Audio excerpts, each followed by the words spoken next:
Hey, what's up, guys? Really quick, it just had to hit my notification. I forgot to shut down the sound. Software updating while you're rooted. Very dangerous thing to actually attempt in doing. Uh, Main reason being is usually when an OTA software update is out, it's basically gonna bond and patch, um, with the device you're updating. And when you have excessive files that it cannot recognize, it will status 7 error and throw it out. And the reason I'm doing this video is, a couple people have been posting comments on my prior videos on YouTube about updating the LG G Stylo to Android Marshmallow. It's quite popular right now. It's very new. Everyone else is slowly getting the update and updating. And one of the things that I noticed that people have not actually really thought of is what I'm trying to express when it comes to rooted devices and whatnot. And that being is the fact that when you are rooted on the G Stylo, it does have a similar thing to Samsung and Knox. I don't know if people know what that is with Knox on Samsung, but basically what it is just it's their way of actually figuring out if your device is rooted or not. So even if you use like Kingo Root or Super SU, hello Dominic, hey Robert. So even though you use Kingo or you use Super SU and you do like a full unroot on the G Stylo, that does not absolve it from them even knowing that it was rooted. A lot of manufacturers are starting to put all these different things that either prevents root or lets them know that the device was rooted at some point in time. Like the ZTE Warp Elite is unrootable. You can't root it. I know there's like a lot of people that's trying to root the Warp Elite, and that's not I mean, it may happen. Developers are smart; they can figure it out. But for the time being, a lot of people keep asking like, is there a root yet? Did I root my phone for nothing? Well, that depends. I mean, what did you root it for? But yeah, the Warp Elite, people are trying to root it, and right now it's unrootable. And ZTE has confirmed that they've done something with the Warp Elite before they ever released it to the public that they feel makes it unrootable. So um, a lot of manufacturers are really trying to block the ways that you can. I know Dominic did mention that with this update on the G Stylo to Marshmallow, they completely locked down the bootloader, so most people can kiss root goodbye. I really wouldn't see a reason why you would actually really need root with G Stylo from this point on, from 6.0 and up. Basically, it's running quite well. So as far as like performance wise, which was like one of the main reasons why I rooted the G Stylo was so I could debloat it, free up some space and basically have it perform better. On Marshmallow, it's really running a lot better. So I couldn't say it's people.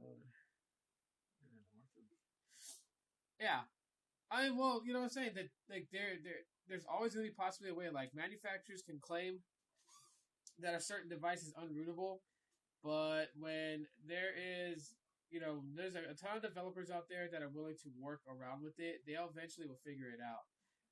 As far as the Warp Elite, I really wouldn't see a reason why anyone would want to root the Warp Elite because a lot of the things that you want to do, like unlocking the Wi-Fi tether, it can be done without root. You don't need root to do that.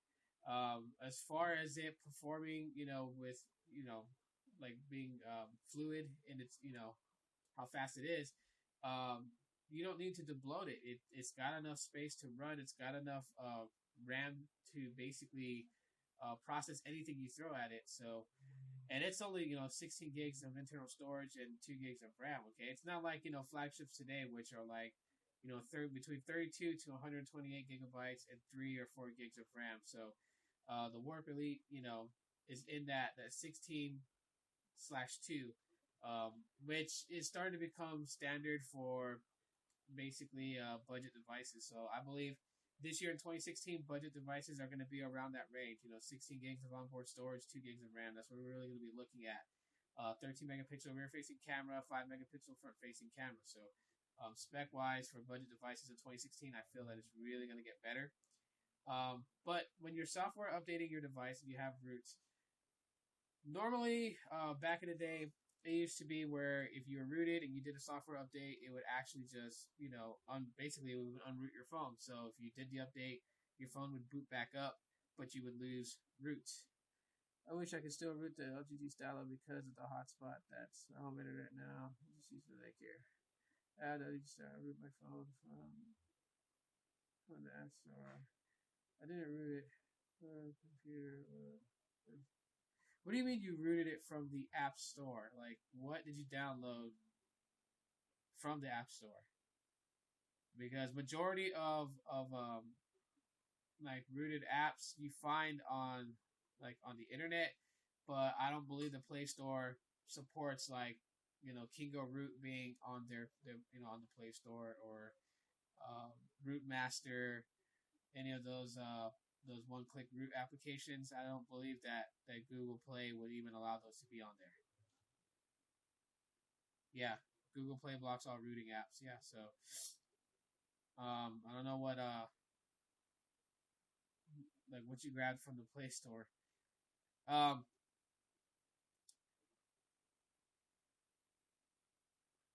Anyways, yeah. So I mean, back in the day, it used to be so much better. That's how you did it. What was the name of the app? That you grabbed from the Play Store? What was the name of the app that you used? But anyways, continuing on. I mean, that's the back in the day. It was just so much simpler when you could do that. It was like a choice. If you wanted root, you could have root. If you had a system update, if you were okay with losing roots, you could do the system update. It would wipe root out of your phone, and basically you would be on the latest software version. But nowadays, it seems like the software updates, they will either get thrown out, tossed out, or they could actually brick your device halfway through bonding with your phone just because you have root. The same thing happened with my Kyocera Hydro Icon when it was updating from Jelly Bean to KitKat, and I had root on it. And I was thinking, it was just going to toss root out, and everything was going to be okay.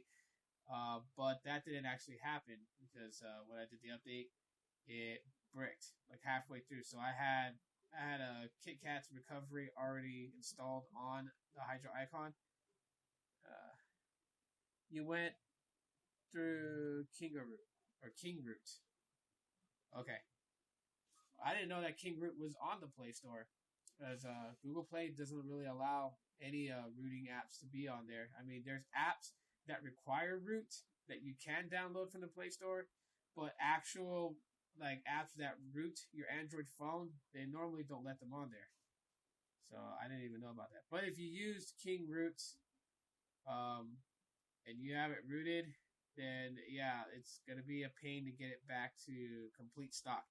Like I was saying, using either Kingo or King Root, and basically, clicking that, doing a full unroot does not absolve your phone from being spotted as a phone that was rooted at some point.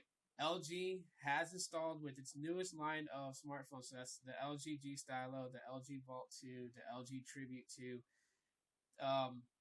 It has installed it kind of like a failsafe, like a patch line, that once you root it, it's like the file just completely opens. So anytime that you try to do a system update, it's going to get to that point with that file that was popped open, basically busting the phone's virginity. I know that sounds very wrong in so many ways, but that's the best way I can explain it.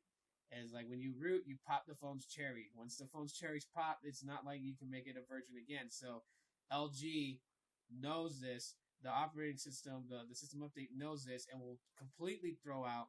It doesn't matter if you do a full unroot. It's still, the cherry's been popped, so it's already going to be known. The only way to back away from that is using the developers that have pulled system images and have put it up on XDA to basically the tutorials to unbrick your device. They have system images that you would use. I think it's the LG root tool. You would use that to actually flash the system image onto your phone. That is the only way that you could actually fix that and then do a system update. Otherwise, if you just do like a basic full unroot from a root application, it's not going to work. Yeah, I don't know. I just try not to go that route, but I guess that's the best way I can explain it. Yeah. So you had that when you tried sticking it on there before. Yeah. No, you didn't do anything wrong. Um, the only that's gonna happen is that now that you're rooted, doing the software update is gonna be hard. And I wouldn't suggest doing it if you are rooted, because then you will brick your phone. So you actually can't do the system update unless you bring your phone back to completely bone stock. And the only way to actually do that is to use the unbrick methods and restore a system image. They do have it on there, Kingaroot. Yeah. Eventually, I mean, I don't know. Like, the Play Store is always wishy-washy when it comes to things. You get certain apps up on there, and once it gets attention for being, like a root app or something, and then it'll toss out. But I don't really think that Google Play has a thing against, root applications. They just have the thing against actual, like, true to source apps. So, like, if an app seems shady or could be, an app that has basically malware installed with it, then they try to toss those out of the Play Store.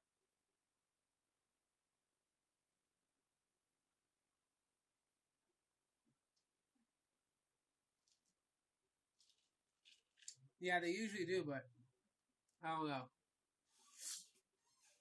I guess who knows? I mean, you can get apps on the Play Store. It could go on the Play Store unnoticed for months, but once it starts to catch steam and the moderators on the Google Play the Play Store catch up with it, they will toss it out.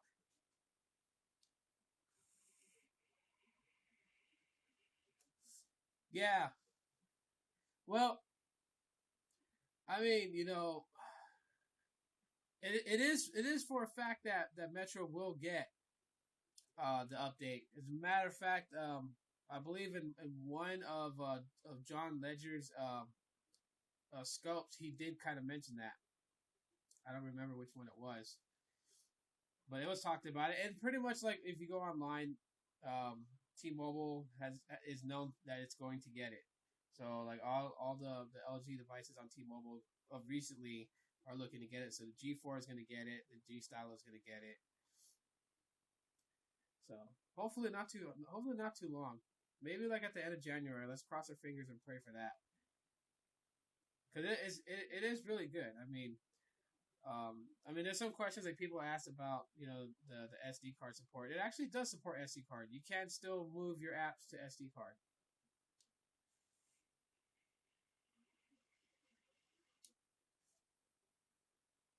635 downloads? Like 635,000 downloads or just 635 downloads? But yeah, that was one thing that I read a comment on the facts and tips video that I put up. The LG G4 on Sprint already got the update along with the G3 and everything. Yeah, that's Sprint. While I was talking with Paul was for Metro PCS. Will ZT finally do updates to 6.0? They got the action and Elite living up to. Yeah, Jeremy, you know what? That's a very good question. Because ZT's never really been known to pay attention to software updates or actually want to commit into software updates. Like, they've always gone on this mentality, like, okay, like, the Warp Elite is on Lollipop, is doing great or whatever, but now Marshmallow's out, so instead of updating, the Elite, let's put out another phone with Marshmallow on it that's, like a step up from the Elite. And that's what makes me fearful, is because I really enjoy the ZTE Warp Elite. Like, it is again, it's a great phone. I mean, it's between that and the G Stylo. I'm always switching between those two phones, and I would really love to see the Warp Elite actually get 6.0 Marshmallow. Um, it just depends on ZTE's mind frame right now, especially now that Chinese devices are actually being considered thanks to Huawei doing the Nexus 6P and it actually coming out to be a good phone. That was like a fear. That was like a make and break for all Chinese companies. Was that if Huawei did not pump out a good Nexus device, if it was crappy in just about every other way, that would like kill for every other Chinese company, Chinese manufacturer out there. And so ZTE is one that comes out of China. It's a China-based company, and so thanks to Huawei, I can say that ZTE is going to get some steam here in the U.S. Plus, the Action was a great phone. From what a lot of reviewers have talked about, the ZTE Action was like really stellar. So I'm really hoping that ZTE will be like, hey, let's pop out some updates. And to me, I would feel like, why wouldn't they? I mean, they did it for the ZTE Max, the original ZTE, aka the Boost Max. They actually did an upgrade for that one. It was on Jelly Bean 4.1.2 for like the longest since it released, and eventually got up to 4.4.2 KitKat. So I mean, if they can go and give an upgrade to that phone, I would really think that they would do it for the Warp Elite. So let's cross our fingers. I know there was a recent system update, which was like a 13.4 megabyte file. And sometimes we get like little small updates here and there if they're trying to configure a device a certain way because they are going to bring a total revamped OS to a device. So like you may get like a small patch that would allow for the bigger software update to actually come through. So who knows? Let's see. If you're in, but not until you go back to I'll kick out. Okay. Yeah. For I don't know, because like my life's pretty hectic, but if Dominic can help you out as far as helping you configure to get your phone back to bone stock, you may want to hit him up on Hangouts. Let's see, Melvin. ATL, I haven't got my update, and I do have space for it. Okay, Melvin. You have the G Stylo on Boost Mobile or Sprint. You have space for it, and you're not rooted, correct? If you meet those three criteria right now, I did post a link on my video, and Dominic actually was able to grab the update zip.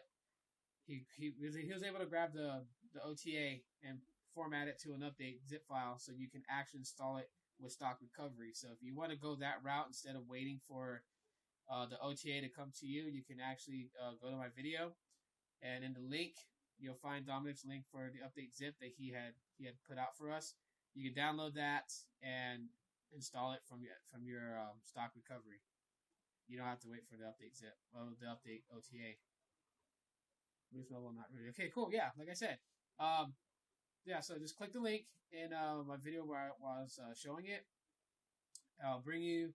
There's two links actually. One of them brings you to Dominic's thread on XDA. The other one is actually the update zip download.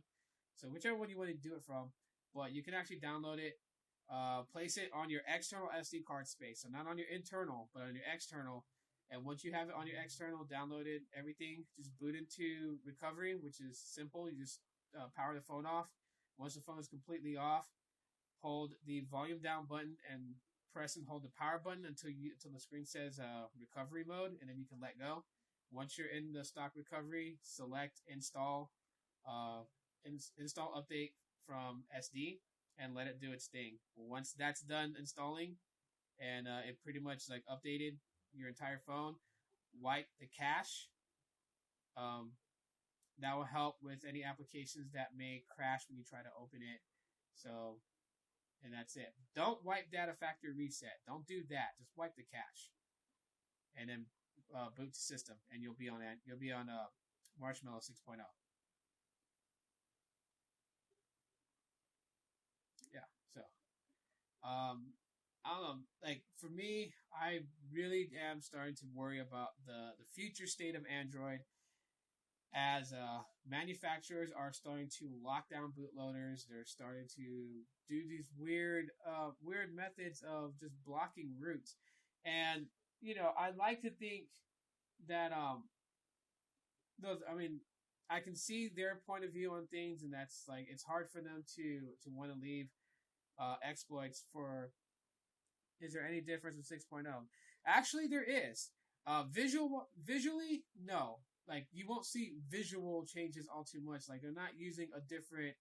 Um, the UI look is still the same. They haven't changed the user interface at all whatsoever. So it's still got that material design. But as far as battery life, speed, overall performance, and just the way of like navigating through things, I mean, it's like it's totally better. Yeah, like one of the things that I mean, it's real simple. It's nothing too flashy, but for me, it's a standout thing. Is when we were in settings and we go into settings in general, we go into apps, and like how when you go into the app settings, it had just basically brought up. Uh, do you think Android is gonna do something like iOS? What do you mean by like iOS? Doze mode is awesome. My phone lasts. Yeah, yeah. When you have your phone off, like when you have the screen off, your phone will last. Like I took my phone off the charger, probably like at 2 o'clock in the morning, and it was at 100%. And I left the screen off, and late riser today. I woke up at 1 in the afternoon, and it was still at 100%. It did not drop at all whatsoever. Let me go to Snapchat. Show you guys. Okay. So like normally at this screen, how it would have like force stop and uninstall, and at the bottom would have like move to SD and clear data. Like all that has changed. So if you want to actually move it to the SD now, there's this part right here that says storage. Wait, wrong one. Yeah, I clicked the right one. Okay, yeah. So it looks like this now, right here on the top, where it tells you where in storage it's actually at. It's actually an external right now, but you can change it. And when you do that, it actually shows you a progression bar of how much of the task percent has been completed. So that's actually pretty cool. FaceTime. FaceTime's an iOS thing. Android has Hangouts, but the problem with that is that and Hangouts needs a little bit more spit and polish. I see the Samsung S6 has video calls on. Actually, all Android devices have this already. Hangouts, you can do video calling. That is like one of the things. Like Hangouts, really, what Android's trying to do is they're trying to give Android users an all-in-one messaging. So, SMS from your carrier, SMS from Google Voice, phone calling from Google Voice, and video calling from Hangouts. Basically, it's supposed to be like an all-in-one. The problem is that not enough people are using it. And while some people are like, the method to the madness is to have it standard across all Android devices. When they actually did have it standard on all Android, well, not all Android devices, but they were testing it out on the Nexus 5. And the Nexus 5, the original Nexus 5 was first released. Hangouts was the default SMS app, and everyone just completely went to like Textra or some other Go SMS. They went to that like right away. So, that pretty much like hurt the development of Hangouts. So a lot of the developers for Hangouts were just really slowly just, adding things in and trying to polish things up here and there. And then, of course, Google was like, let's put out a standalone SMS, MMS app that really doesn't have anything to do other than just those two functions, which was Google Messenger. And so that, everyone liked that one because it had color and things like that. How hard is it to go back to stock? Well, I don't think it's really hard. I think it's intimidating. That's the word I would use, because really you're using a software on your computer and you're actually using a file and you're flashing it onto your phone. And when you strip all the the thoughts of it bricking or something going wrong or whatever, then it seems fairly easy. But I think the biggest thing here is that it's intimidating because you are doing something that could make or break your phone. Like I'm not trying to scare you, but personally for me, when I was bringing my phone back to stock, it actually went wrong. It wasn't anything that I did wrong. It wasn't anything that the developers did wrong. It was a draw of the luck. that for some reason when I was flashing the stock system image, it bricked my phone. So it's just, it is what it is. That's why, like, when you are going to root your phone, you really got to be careful when you're going to root your phone and what you're doing it for. Some people root their phones just because they see a bunch of other people rooting their phones and they're like, I want to be one with the herd, so they root their phone, but they actually have no reason to do it. And it's a make or break, because when it's time for like a system update to come up, all those people that rooted their phone that are pretty much familiar with Android and using softwares and things like that, they they go back to stock, and then the person that was just following along and rooted their phone just because everyone else did is not too familiar with using these softwares. It's like stuck. So, how long does OTA update usually takes? Like, how long does it take to get to your phone, or how long does it take to install? It takes up to 1 to 4 weeks.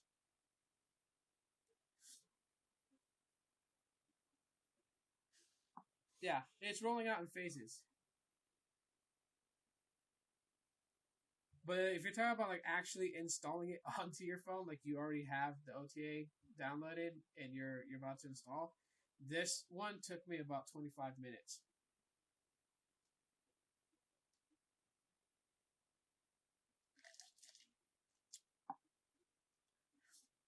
But yeah, I don't know. I just say when it comes to Android, okay, when did 6.0 come out for the OTG style? It came out on the 28th. December 28th, it was officially released.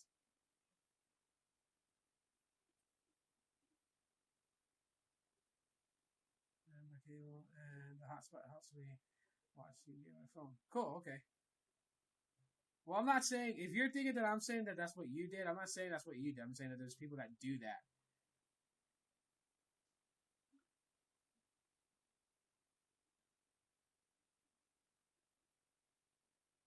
Why did they remove video calling from the stylo? What do you mean they removed video calling?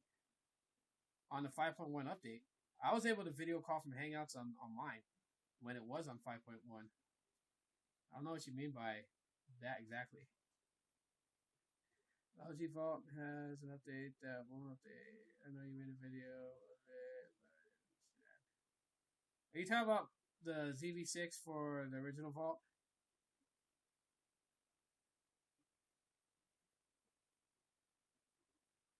No, I get what you're saying, Robert. That you watch TV from your phone, like you use your phone to watch TV and stuff. That's, yeah. But here's the thing, Robert. I mean, like, you don't necessarily have to update to Android 6.0. If that's what you use your phone for, then I would say just stay with 5.1. And the reason why is because with 6.0 Marshmallow, there is no root for it. So if you update to Marshmallow, you're going to lose the ability to have root. So what you use on your phone to watch TV, you won't have access to that anymore. So, I mean, if that's what you rooted your stylo for, I would say stay on 5.1 for now, and not to update just yet. Okay, ZV6. For Red Cow, ZV6 on the original Vault.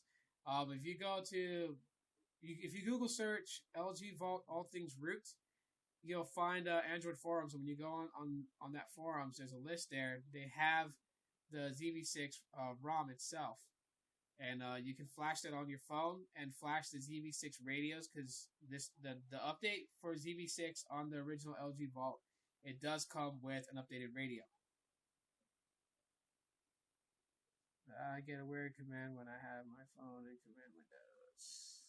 Not Hangouts. When I got my stylo in June, which was the 5.0, I had video calling feature built in. Huh. I never noticed that. Steve, I didn't notice that there was actually a video calling feature built into it. But is yours a Boost Mobile version, or is yours like the T-Mobile Metro?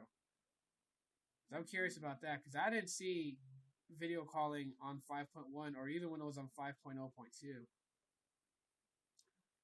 Is there any ROMs for the LG Vault 740 that makes it 5.0? Yeah, there's a couple of them out there. There's CM12.1 that's recently out. There's Candy 5. There's BlizzPop for the original Vault. Like I said, if you Google search LG Vault all things root, if you Google search that sentence, you will get to Android forums. It will be like the first link. You go into that, you'll see all the ROMs they've developed for it so far. You're welcome, Robert. Like I said, I mean, if that's what you're using your LG G Stylo for, is to watch TV, and Root does help you, then while Marshmallow seems enticing because it's the latest version of Android, you don't really need it right away. It doesn't make drastic changes to the G Stylo. It just has performance improvement, battery improvement, and that's pretty much it. I never had the standard video call on my Stylo. I'm gonna make a vid on features. This coming weekend, I'm gonna make a video basically going through the entire Marshmallow on the G Stylo going. So it's gonna be a long video, probably maybe about like 20 minutes.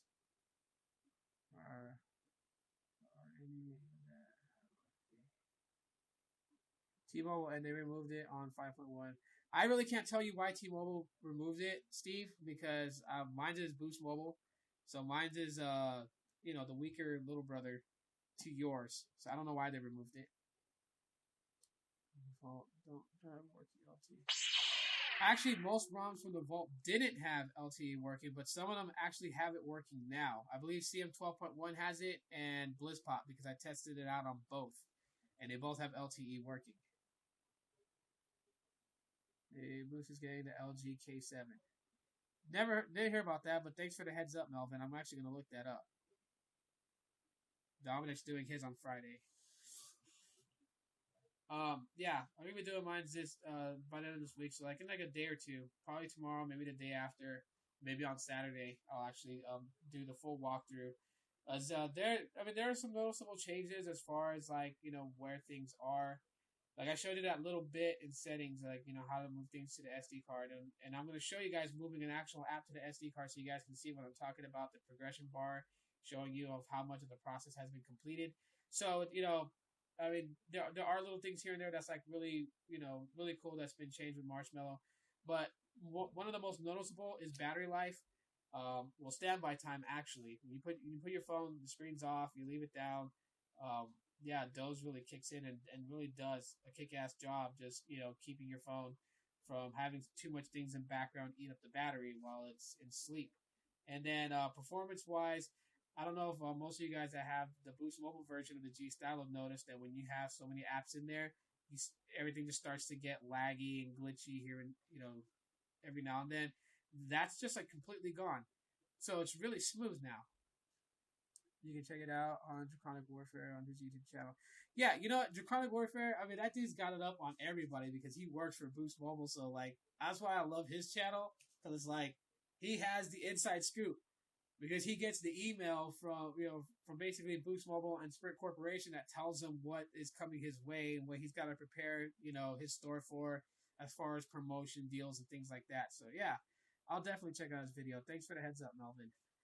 Can you install apps from the Play Store or straight to your SD card? I don't know if you can install them straight to your SD card, as when I installed certain apps, it doesn't give me the option to go internal or external storage. So you still have to move it by going into settings, from what I know. Can 128 gigabyte SD card be added to the G Stylo? I'm not sure. I don't have one, but here's an interesting thing. A lot of the manufacturers will tell you it supports up to 32 gigabyte SD card, and then you'll see people that say that they have installed 64 gigabyte SD card or even 128. I think the reason why they were able to do that is how the SD card is formatted. So you might want to look up on basically how to format your SD card to be acceptable to all Android devices. I guess would be the best way to look it up, because there's people that said that they've used 64 gigabyte SD cards in the G Stylo, and really they just had to just reformat it. 2 terabyte will work with a G Stylo. Okay. So really, it really boils down to that. It's just the format, whether it's formatted in EXFAT or if it's formatted in FAT32. It just depends how it's formatted, because it's really the way it's formatted. If it's formatted, in a way that the phone can't read it, then it's not going to accept it. So just basically just figure out what the best format is for your SD card. If you're gonna use a 128 gigabyte SD card, just format it to one that you know for a fact that G Stylo will read, and it should read it just fine.